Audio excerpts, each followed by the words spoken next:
Perkenalkan, kami dari kelompok 1 akan menampilkan data berkelompok yang telah kami buat. Kemudian akan kami jelaskan pula mengenai data-data yang telah kami buat. Tugas ini kami buat untuk memenuhi salah satu penilaian, yakni tugas MIT yang telah diberikan dosen kami dalam mata kuliah Statistik Ekonomi.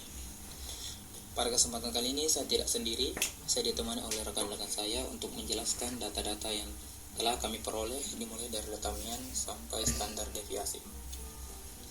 Baiklah, langsung saja. Perkenalkan, saya Muhammad Asyur Fauzan yang bertugas menjelaskan data mean. Mean adalah sebuah data berkelompok yang digunakan untuk mewakili sekumpulan data yang tersedia. Adapun rumus mean yakni X sama dengan sigma F dikali XI per sigma F. Selanjutnya kita beralih kepada kolom. Untuk mencari XI, kita menjumlahkan antara batas bawah dengan batas atas, kemudian kita bagi 2. Dalam video ini contohnya 20 kita tambah dengan 29, kemudian kita bagi 2 sehingga menghasilkan 24,5.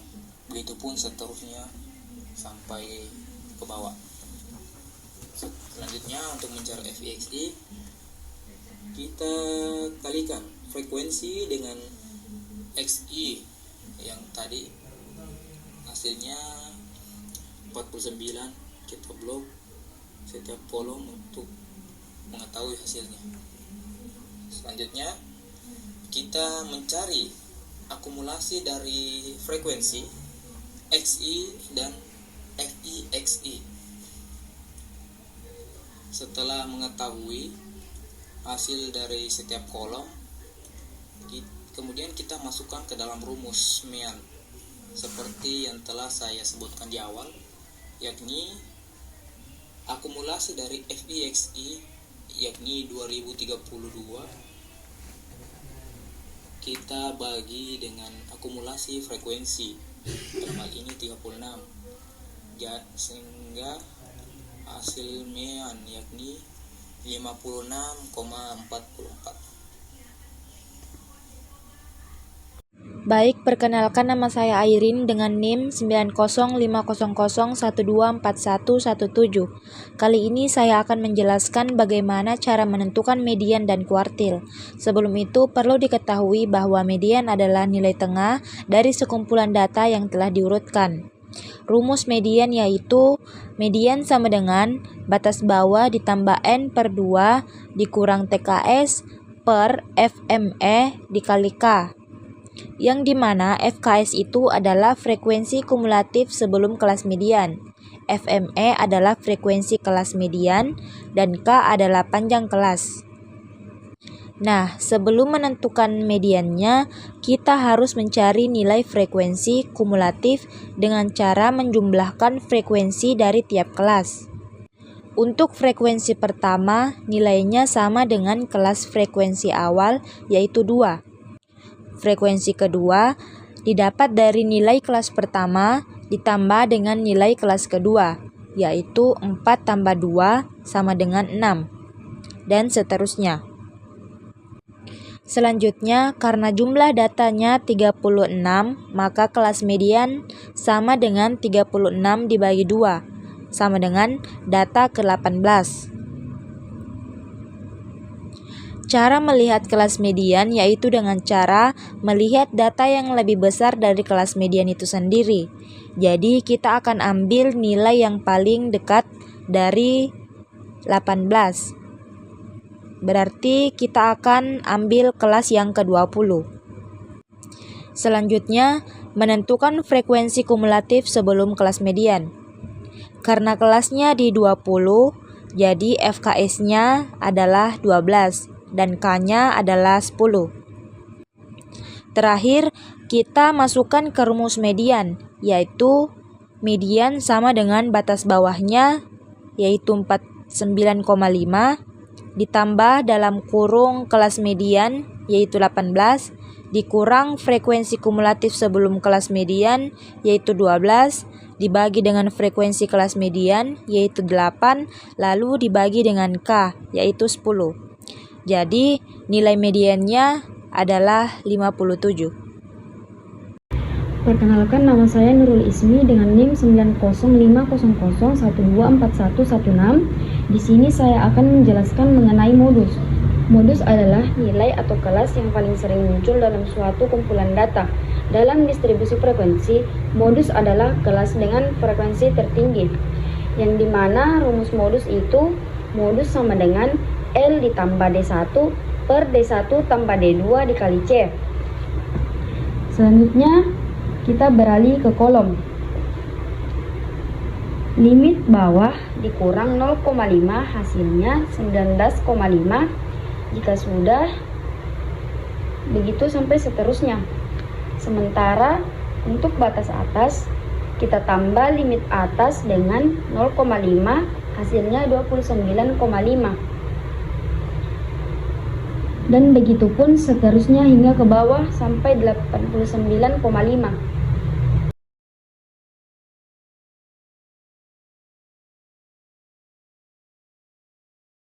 Selanjutnya kita tentukan kelas modus, yang dimana kelas modus adalah 60 dikurang 69.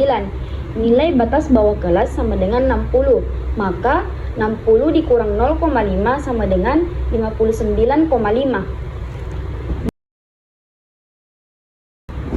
Nah, kita kurangkan frekuensi kelas modus dan kelas sebelumnya. 9 kurang 8, 1. Jadi D1-nya adalah 1.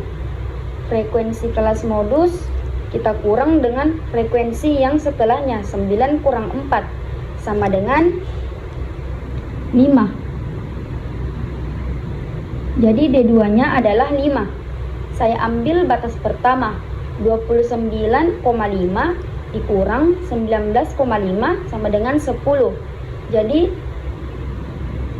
interval kelasnya adalah 10. Selanjutnya untuk menentukan modus, seperti yang saya jelaskan tadi, rumus modus itu adalah L ditambah D1 per D1 tambah D2 kali C. Jadi modus sama dengan 59,5 ditambah 1 per 1 tambah 5 kali 10 sama dengan 61,17. Jadi hasil modus adalah 61,17.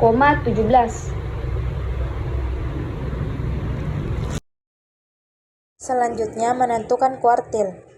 Kuartil itu sendiri adalah nilai yang membagi data yang telah diurutkan menjadi 4 bagian sama besar.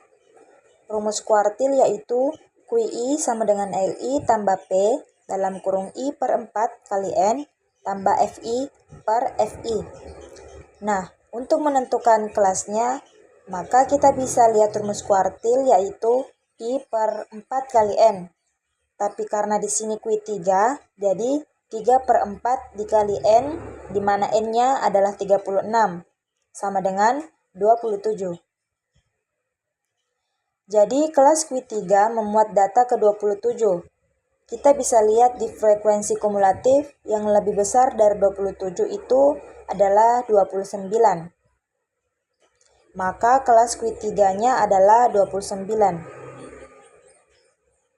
Cara ini seperti mencari kelas median tadi. Baik, setelah itu kita melangkah ke frekuensi kumulatif. Jadi FKS sebelum Q 3 itu adalah 20. Nah, terakhir kita tinggal masukkan ke rumusnya. Maka Q 3 sama dengan batas bawah yaitu 59,5 ditambah dalam kurung kelas Q 3 atau 3 per 4 kali 36 dikurang dengan FKS-nya yaitu 20, lalu dibagi dengan frekuensi kelas ketiga yaitu 9, lalu dikali lagi dengan panjang kelasnya yaitu 10. Maka hasil dari Q 3 yang didapatkan adalah 67,8. Maka hasil akhir dari nilai kuartil yaitu 67,28. Perkenalkan, nama saya Rima Syafira dengan NIM 90500101448. Di sini saya bertugas untuk menjelaskan desil dan persentil. Jadi, desil itu sendiri adalah alat statistik yang membagi 10 bagian data yang sama besar. Dengan rumus Desil sama dengan batas bawah ditambah I bagi 10 dikali N dikurang frekuensi kumulatif sebelumnya dibagi frekuensi kelas dikali panjang kelas. Kemudian kita langsung beralih ke tabel. Yang akan kita cari yaitu data ke-8. Jadi 8 dibagi 10 dikali banyaknya data atau 36 dan mendapatkan 28,8. Dan yang lebih besar terdekat yaitu 29. Lanjut ke frekuensi kumulatif sebelumnya yaitu 20. Lalu kita masukkan rumusnya.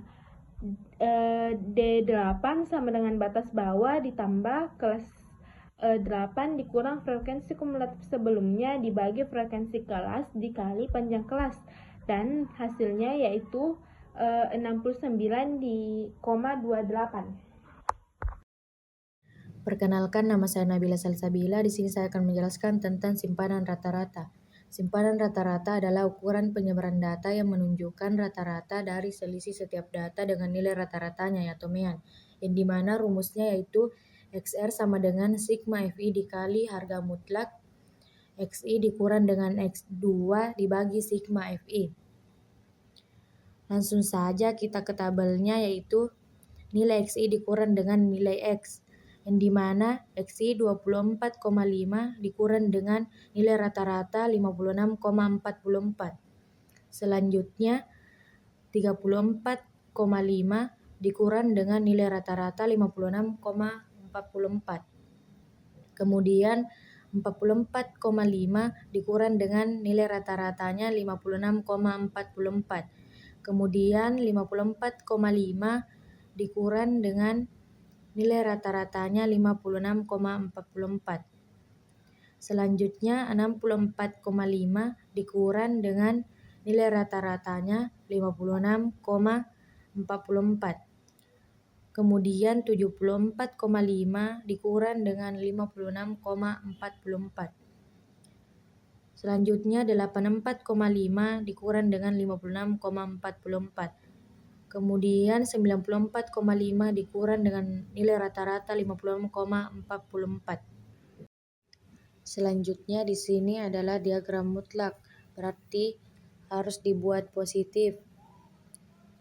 Yang binana 31,94 kita enter, kemudian kita tarik di bawah sampai 1,94. Kemudian 8,6 kita enter, kemudian tarik ke bawah sampai 38,6. Selanjutnya yaitu FI sama dengan 2 kita kali dengan nilai mutlaknya yaitu 31,94. Kemudian kita tarik ke bawah dan yang ini kita klik 2 kali sigmanya.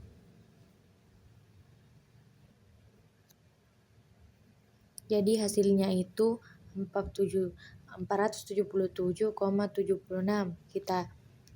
Kita isi di sini.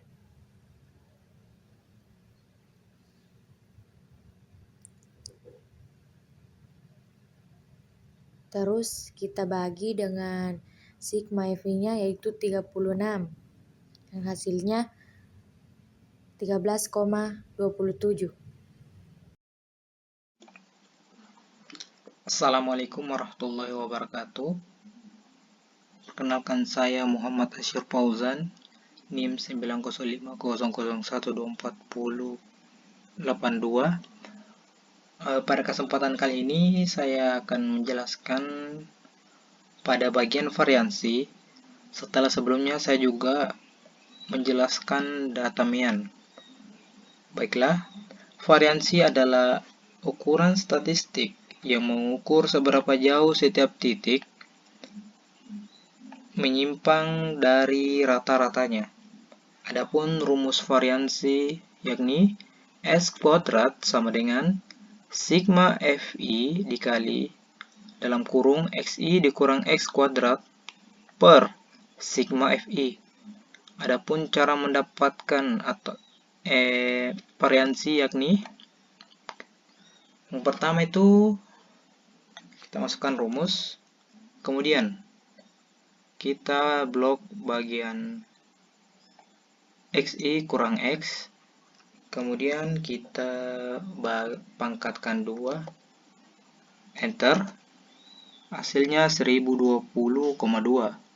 Kemudian kita cari di sebelahnya FI dikali XI dikurang X kuadrat. Caranya itu kita masukkan rumus terlebih dahulu, kemudian kita pencet frekuensi, kemudian kita kalikan dengan hasil dari XI kurang X kuadrat, enter, hasilnya yakni 2040,3. Setelah itu kita blok sampai muncul tanda hitam, kita geser sampai ke bawah untuk mendapatkan hasil dari setiap kolom. Baiklah, kita berikan warna terlebih dahulu supaya bisa membedakannya. Setelah mendapatkan hasil dari kedua kolom ini, kemudian kita jumlah keseluruhan kolom ini. Kita menggunakan rumus sum.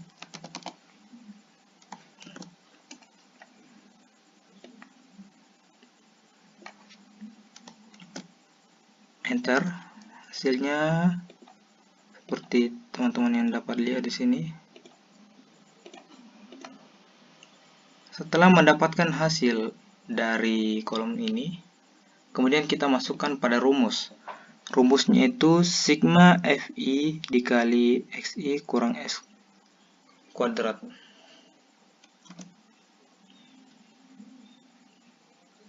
Ini kita bagi dengan frekuensi, dalam hal ini 36. Enter, kita beri hasil dari variansi yang kita dapatkan yakni 271,219.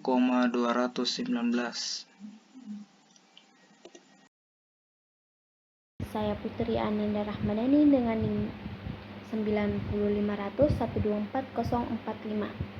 Pada kesempatan kali ini saya akan memaparkan materi yaitu standar deviasi adalah akar kuadrat dari varian dengan salah satu rumus yaitu O kuadrat sama dengan sigma dalam kurung XI kurang U kuadrat per N. Kita langsung ke tabel yang dimana XI kurang X kuadrat kemudian 2 menghasilkan 10 20,16, kemudian 10 20,16 kita kalikan dengan FI yaitu 2 yang hasilnya 2040,327. Kemudian kita blok dan kita tarik ke bawah dan kita jumlahkan,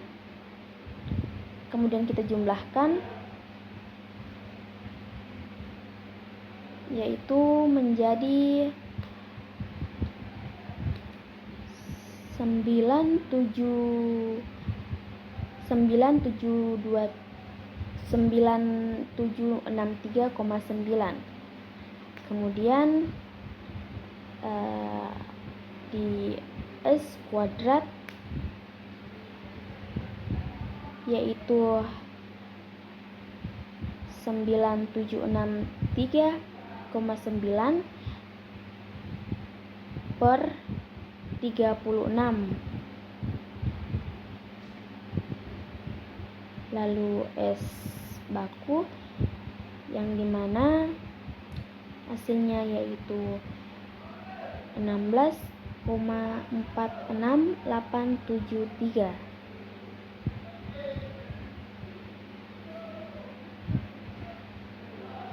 Kita enter ya, jadi hasilnya 16,46873. Jadi varian yaitu 271,219 dengan standar deviasi yaitu 16,46873. Itulah tadi sedikit pemaparan mengenai varian dan standar deviasi. Kurang lebihnya mohon dimaafkan. Assalamualaikum warahmatullahi wabarakatuh.